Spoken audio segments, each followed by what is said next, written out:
दास या मनोज चंद्रा? उज्जवल दास की। उज्जवल दास के मनोज चंद्रा? मनोज चंद्रा। मनोज चंद्रा। आप दादू, उज्जवल दास के मनोज चंद्रा? कौन? मनोज चंद्रा। मनोज चंद्रा। उसको वोट करना चाह रहे हैं इस बार? देखिए, तो हम लोग ऐसे बीजेपी को पसंद करते हैं, बीजेपी को वोट देते हैं ताकि उसका कार्यकाल बहुत अच्छा रहता है। हेमंत सोरेन को क्यों नहीं? हेमंत सोरेन नेता है, जब चुनाव आया है तब वो मैया समान योजना को लाए हैं, इसके पहले वो कहाँ थे? 5 साल भाजपा क्या दिया आपको? भाजपा सब कुछ दिया, पूरा देश का विकास किया है। झारखंड में जो भी लूट झलूट हो रहा है उसका सबसे बड़ा हेमंत सोरेन है। उज्जवल दास को लोग बता रहे हैं कि वो पैराशूटिक है, वो तो बाहर से आए हैं। उज्जवल दास एक संघर्षशील नेता है और मनोज चंद्रा ज्यादा जाते, उज्जवल दास अभी बहुत आगे हैं इस सब मामले में। ये भी पूर्व विधायक के बेटे हैं, वो भी पूर्व विधायक के बेटे हैं। देखिए, उपेंद्र दास और रामचंद्र राम में बहुत अंतर था। उपेंद्र दास बहुत जबरदस्त नेता थे और रामचंद्र राम को उपेंद्र दास के बाद मौका मिला, क्या को बोल चुके थे कि मेरे बाद तुम बनेगा, इसलिए अभी कोई उपाय नहीं है मनोज चंद्रा को। 14 साल का जो दरमियान था उसमें से 6 पार्टी को उन्होंने बदला। कभी पार्टी को एक पार्टी पर विश्वास नहीं किया, हार जाएंगे अगले बार दूसरी पार्टी में जाएंगे। उनकी पार्टी में रहने का कोई है ही नहीं कि एक पार्टी में रहेंगे। बहुत अच्छा है। चुनाव आया है, कुछ पता है? पता बिल्कुल है। तो किसको आप चाह रहे हैं वोट देना? उज्जवल दास को देंगे। उनका पिछला रिकॉर्ड भी अच्छा है, उनके फादर का रिकॉर्ड अच्छा है, वो 3 बार इलेक्शन जीत चुके हैं। बीच इलेक्शन में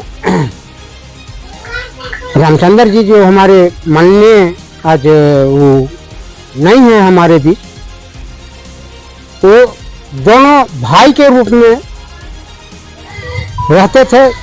एक दुश्मनी के रूप में जो एक होता है कि हमारे दुश्मन है, वो उन लोग में भाव नहीं थी।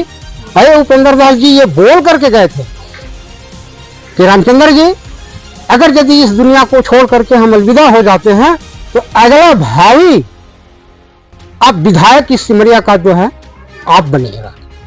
और वही हुआ, वही हम लोग। मनोज चंद्रा भी हैं। अब मनोज चंद्रा भी विधायक जी के ही बेटे हैं और उज्जवल दास भी विधायक जी के बेटे हैं, लेकिन पहला प्राथमिकता तो हम उज्जवल दास जी को देंगे, कहे कि उपेंद्र दास जी पहला विधायक सिमरिया का रह चुके थे। मनोज चंद्रा भी तो विधायक के बेटे हैं। फिर अगला बार देख सोचा जाएगा उनके विषय में, लेकिन पहला मर्तबा तो उनकी हम जैसे भूमिका को देख रहे हैं। पांडे, चुनाव आया है, आप लोग किसको सपोर्ट करना चाहते हैं? एक तो पहले पार्टी ने किशुन दास का टिकट काट के उज्जवल दास को टिकट दिया है, वहीं दूसरी तरफ अगर हम बात करें महागठबंधन की, तो उसमें भी योगेंद्र बैठा जो पूर्व विधायक भी रह चुके हैं, उनका टिकट काट करके और इस बार मनोज चंद्रा को प्रत्याशी बनाया है। आपके नजर में कौन अच्छा है, किसको वोट करना चाह रहे हैं? देखिए, माननीय विधायक जो पूर्व में यहाँ पर अभी कहिए वर्तमान भी है किशुन कुमार दास, उनका कार्यकाल भी बहुत अच्छा रहा, लेकिन कुछ लोगों की नाराजगी पार्टी के बीच में, पार्टी का सर्वे अगर गया होगा तो वैसा नहीं उनको, लेकिन टिकट नहीं दिया और जो टिकट उज्जवल दास को मिला है। उज्जवल दास का यहाँ भारतीय जनता पार्टी का जब गठन हुआ था 1980 में, उस समय से अगर भारतीय जनता पार्टी के सिमरिया विधानसभा जो हजारीबाग जिला में था, हजारीबाग जिला में सिमरिया विधानसभा का अगर भारतीय जनता पार्टी की शुरुआत अगर किया गया है तो माननीय स्वर्गीय उपेंद्र नाथ दास के द्वारा यहाँ पर जिस समय एक दीवार में झंडा भी कोई उठाने वाला नहीं था, उसमें उपेंद्र नाथ दास ने झंडा उठाया था और उस झंडा को पूरे सिमरिया विधानसभा में लहराया और उन्होंने 4 बार विधायक बना और उनके सुपुत्र, उनका देहांत हो जाने के बाद उनके सुपुत्र को यहाँ से टिकट दिया है।